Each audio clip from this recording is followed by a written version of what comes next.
Despite unexpectedly upbeat US jobs data, the content of the Labor Department report still disappointed the market participants. It finally convinced investors that the US Federal Reserve would hardly cut interest rates in 2023. Moreover, there is a likelihood that its tightening cycle will not end with the promised 2 more rate increases. Against this background, the dollar extended gains, and this led to a decline in major currencies as well as other financial instruments, including oil. The asset dropped to $80 per barrel. At the same time, the dollar has entered overbought territory, which signals a possible rebound. Given that today's macroeconomic calendar is bereft of important releases, oil prices have a chance of recovering, and the current price changes indicate a shift in market sentiment. The uptrend initiated in the mid-December last year seems to be fading.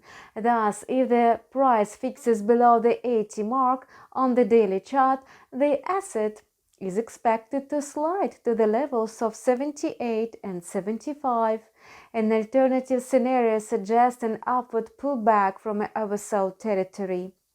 Meanwhile, gold was the hardest hit. The yellow metal fell sharply to almost $1,860 per 3 ounce.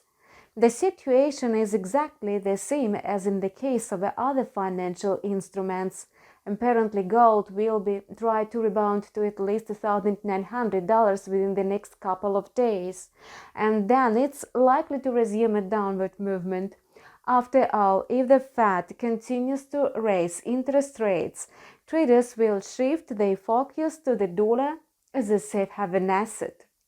The downward scenario will be relevant in case the quote fixes below the $1,850 mark.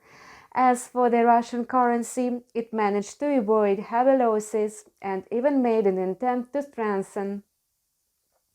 And the ruble remains relatively stable due to mixed political factors. Nevertheless, a trend change in the foreign exchange market will clearly limit the ruble's potential gains. Thus, the dollar is expected to keep trading in the range of 70 and 71 rubles, at least on the short term. And that's all for now. We continue to learn developments on financial markets. Subscribe to our channel and follow news with us. See you soon.